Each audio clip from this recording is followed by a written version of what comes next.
Welcome to Addiction Recovery Tip 2 Day. Your hostess is Cindy Charles Ouellette. Cindy is the author of the book, Crying Hearts of the Loved Ones. She is over 11 years clean and sober, an addiction recovery coach and trainer of coaches, a motivational speaker, and motivational writer.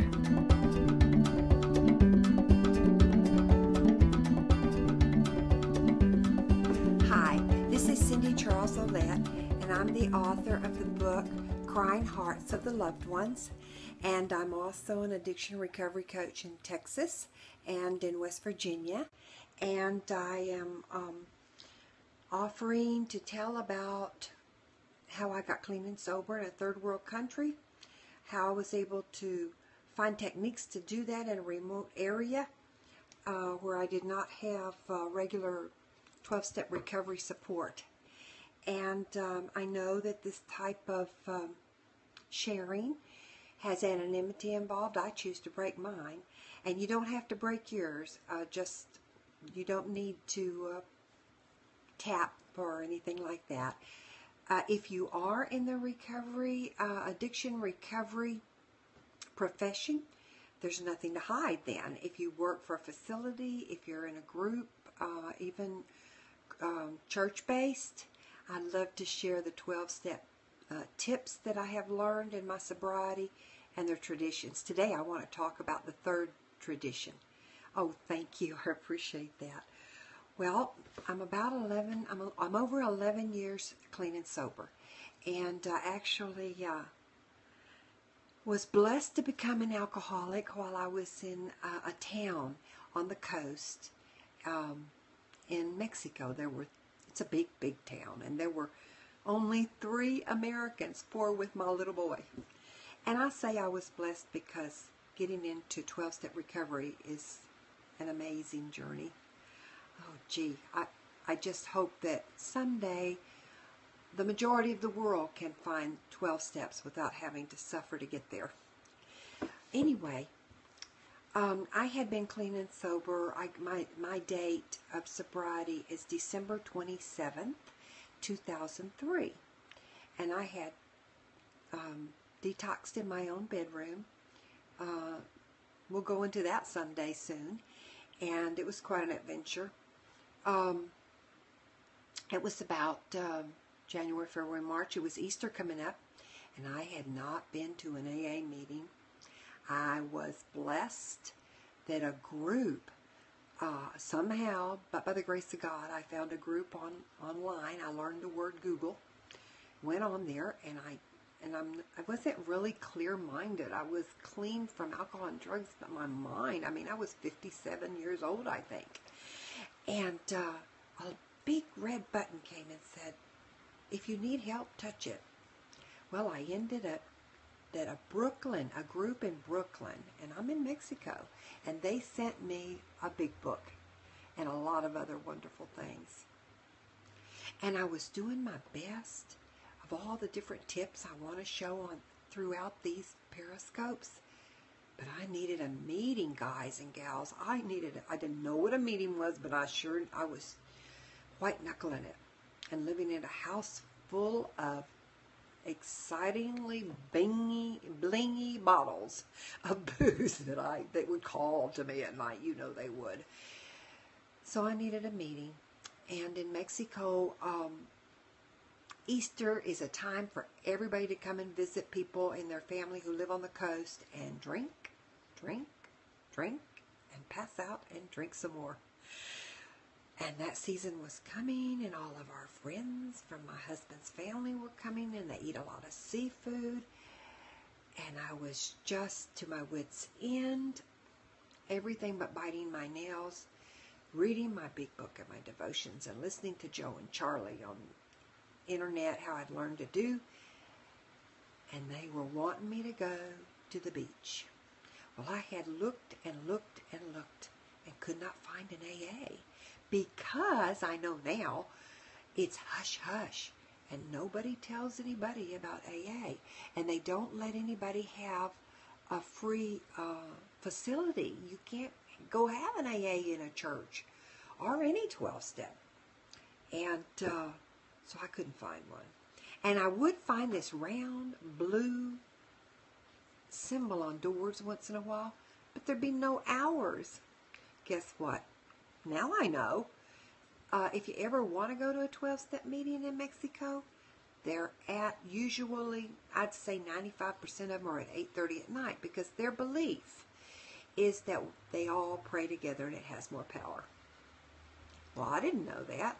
So I finally found a meeting, and it was beside the park of the plaza. Every Mexican town's got its plaza.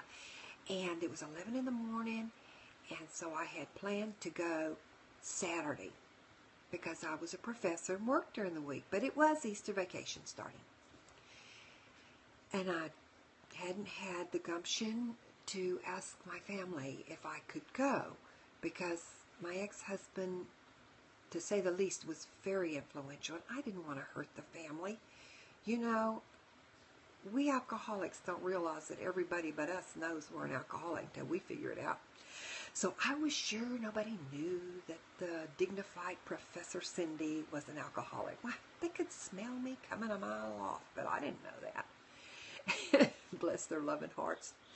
And so I was afraid that, you know, that people would talk about my husband. He was in politics. He had started most of the medical and university institutes in the city.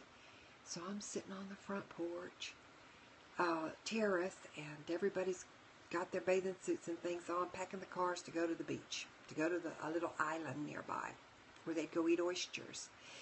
And I don't know what to do. And my son comes. He wasn't home much then, and I hadn't told anybody I was in recovery. I was scared to. I was scared that I would let everybody down, so I just didn't tell him I'd quit. But one son-in-law knew. He was a doctor, and he said, "Mother-in-law, you don't drink anymore, do you?" And I said, "No." He said, "How on earth did you do it?" And I said, "I got a big book from America, from New York, and I'm doing it with that book." And he said, "Wow, I'm so proud of you." Well, I hadn't told my son, and I hadn't told my husband, and I guess they were all like, she hadn't drunk, let's see. But they weren't kind enough not to have the big brows and parties every 2 weeks at the house that I had to serve the drinks to. But anyway, what I did was, I was sitting there, and my son came up, and he got down on the floor in the patio and looked up to me. He was 18, and he'd been through a lot because of me. He really had. Praise God, he's forgiven me and loves me. God is good. And he looked up to me and he said, "Mom, what's going on? What's going on, Mom?"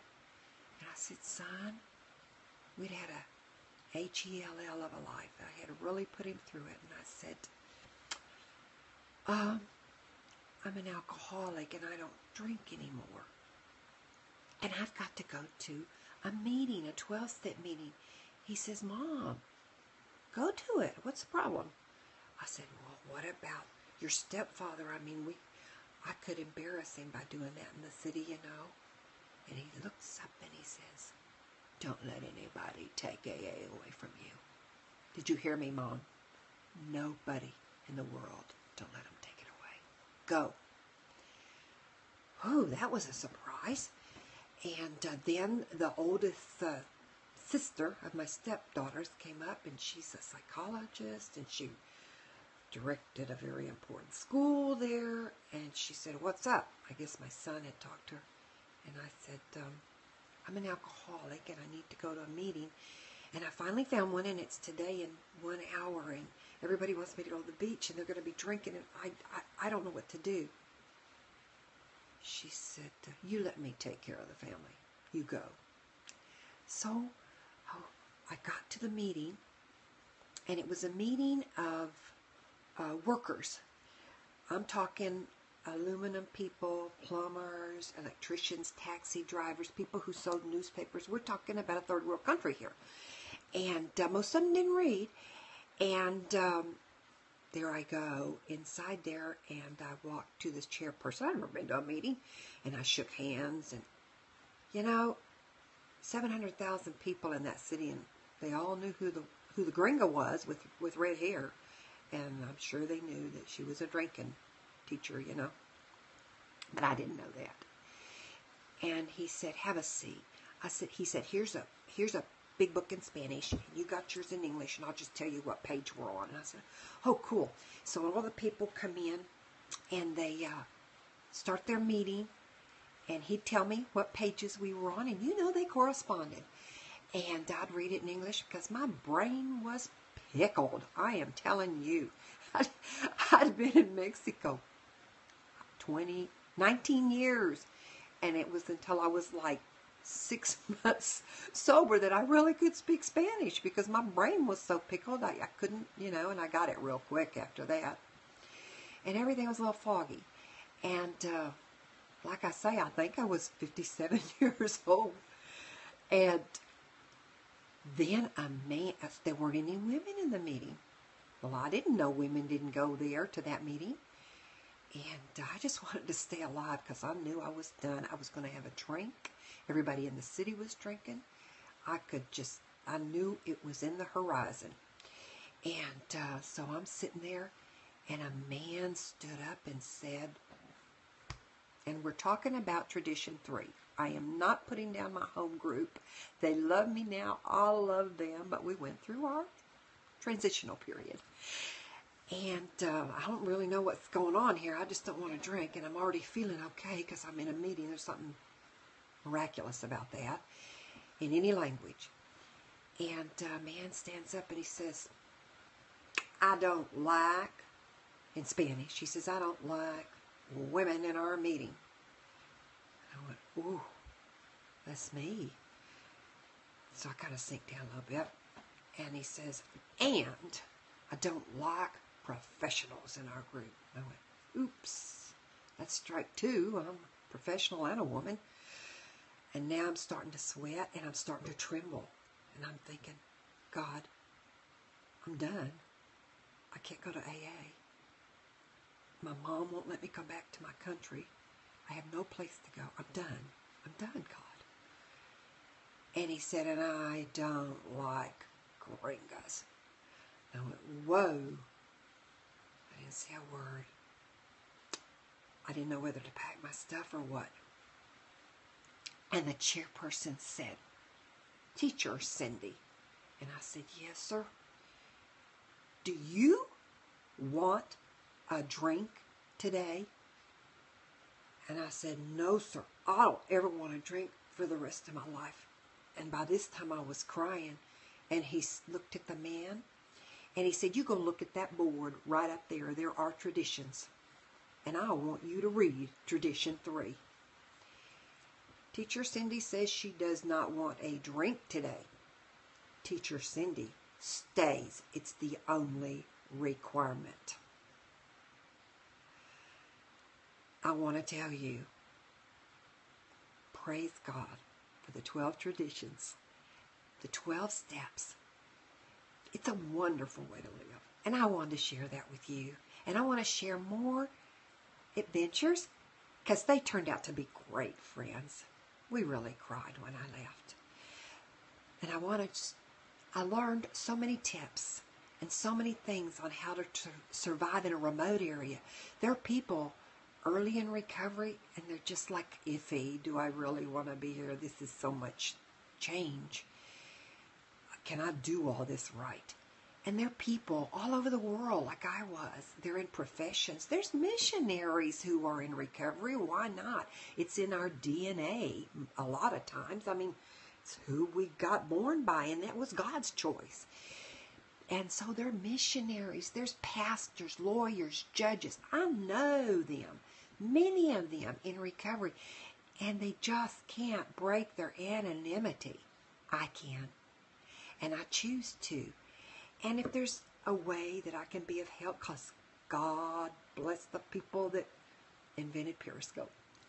And if there's a way that I can help someone by telling my story to someone who lives on a mountain and can't get down, is in a sick bed and can't get down, is in snowstorm in another country, are just embarrassed or cannot let their profession let it known that they need a meeting, let me be here for you.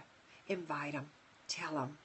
So, I'm all the way from an airline hostess, a model, to a fine Christian lady that moved to Mexico and raised her child and became an alcoholic when she turned to fear in a bottle. And now recovery, and I'm an addiction coach and married to Mr. Wonderful. And I am here to be here for anyone. I wrote a book called Crying Hearts of the Loved Ones. So if you would like to invite someone to my Periscopes, you can find me that way, or you can find me at Cindy Ouellette, Ouellette.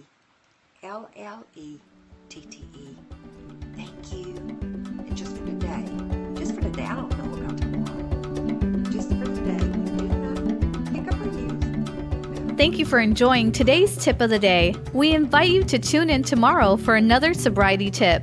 And please visit our website, cindycharlesouellette.com, to send us your favorite recovery tips to broadcast. For now, remember, just for today, we don't pick up or use, no matter what.